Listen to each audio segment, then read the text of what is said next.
కలిగించి ఎంటుకలు నెక్కపరుచుకునేటువంటి సన్నివేశం ఏంటంటే, దేవుడు చూపించినటువంటి కళ ఏంటి అంటే, దర్శనం అదే కళలో చిత్రం ఏంటంటే, ఒక పన నిలబడింది, మిగిలిన పనలన్నీ పడిపోయాయి. పనలోంచి వచ్చేదేంటి? ధాన్యం. పనలోంచి వచ్చేదేంటి? గోధుమలు. పనలోంచి వచ్చేదేంటి? తిండి. మిగిలిన 11 కింద పడిపోయినప్పుడు, వీళ్ళు తిండి లేకుండా కాళ్ళు పట్టుకున్నప్పుడు తిండి పెట్టేది నేనే. యోసేపు చేసింది అదా కాదా చెప్పండి? యోసేపు చేసింది అదే.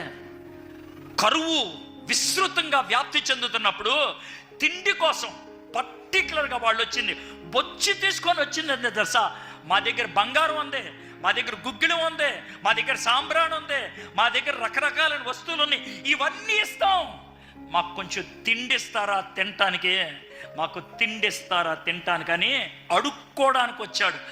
ఆ పనొక్కటే నుంచోనుంది, ఆ పనొక్కటే నించోనుంది. కానీ అది దగ్గర 17 ఏళ్ల తర్వాత, 18 ఏళ్ల తర్వాత నిజమైన విషయం. 18 ఏళ్ల తర్వాత నిజమైన విషయం.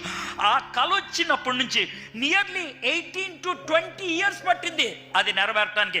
ఆ కళ నెరవేరేటంత వరకు కూడా నీకు చిత్రహింసలేగా, ఆ కళ నెరవేరేటంత వరకు కూడా ప్రజలు నిన్ను హేళన చేసేవాళ్ళేగా. 23వ సంవత్సరం జనవరి 1వ తారీఖు నేను ఒక మాట అన్నా, పర్సిక్యూషన్ లెవెల్లో India is the 8th most persecuting country in the world. 8th. Saudi Arabia కంటే, సిరియా కంటే అతి ఎక్కువ పర్సిక్యూషన్ ఉన్నది ఇండియాలోనే. టాప్ అమెరికన్ సీక్రెట్ ఏజెన్సీని బట్టి ఒక నివేదిక ఏంటంటే, 2023లో ఇండియాలో రిలీజియస్ కాన్ఫ్లిక్ట్స్ వలన జెనోసైడ్ అంటే ఏంటి తెలుసా? lakhs ఆఫ్ పీపుల్ చచ్చిపోతారు, lakhs ఆఫ్ పీపుల్ని చంపేస్తారు. ఏ విధంగా అంటే, హిట్లర్ 6 million Jews-ని చంపేశాడు, 60 lakh Jews-ని చంపేశాడు. ఆ విధంగా 2023లో ఇండియాలో జరగబోతుంది అని చెప్పారు. That is 2023. అలాంటప్పుడు హ్యాపీ న్యూ ఇయర్ చెప్పమంటారా? ఇక్కడ కూర్చొని ఈరోజు వాక్యం వింటున్నారే, 2024 మీలో చాలామంది చూడరు, చచ్చిపోతారు మీరు. హ్యాపీ న్యూ ఇయర్ చెప్పమంటారా?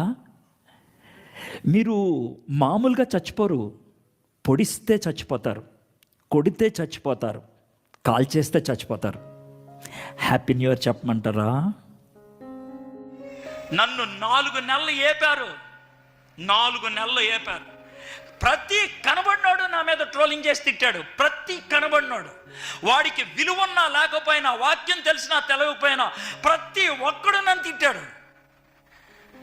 కానీ 5 నెలల నుంచి మారిపోయింది పరిస్థితి.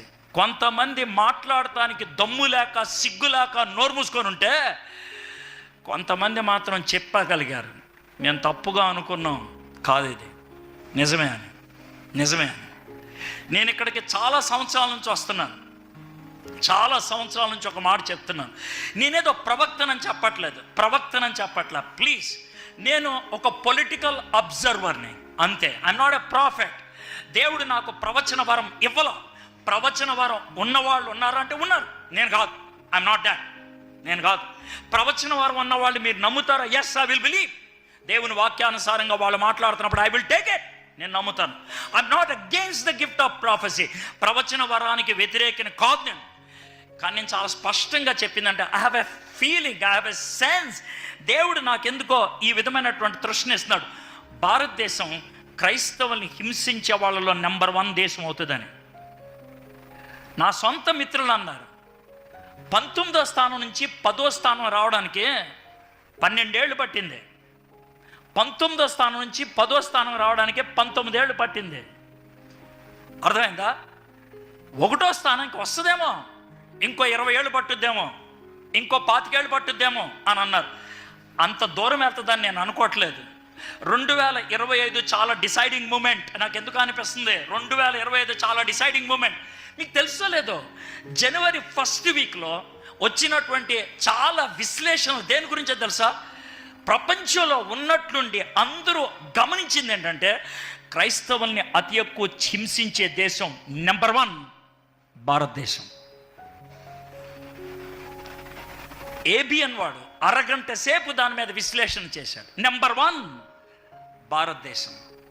భారతదేశంలో ప్రతి గంట, రోజుకి 24 గంటలు ఉంటాయి, వారానికి 7 రోజులు ఉంటాయి, నెలకు 30-31 రోజులు ఉంటాయి, సంవత్సరానికి 365 రోజులు ఉంటాయి. ప్రతి గంట భారతదేశంలో 4 క్రైస్తవుల్ని చంపుతున్నారు. చావట్లేదు, వాళ్ళు చంపుతున్నారు. అది విశ్లేషణ, అది అనాలిసిస్.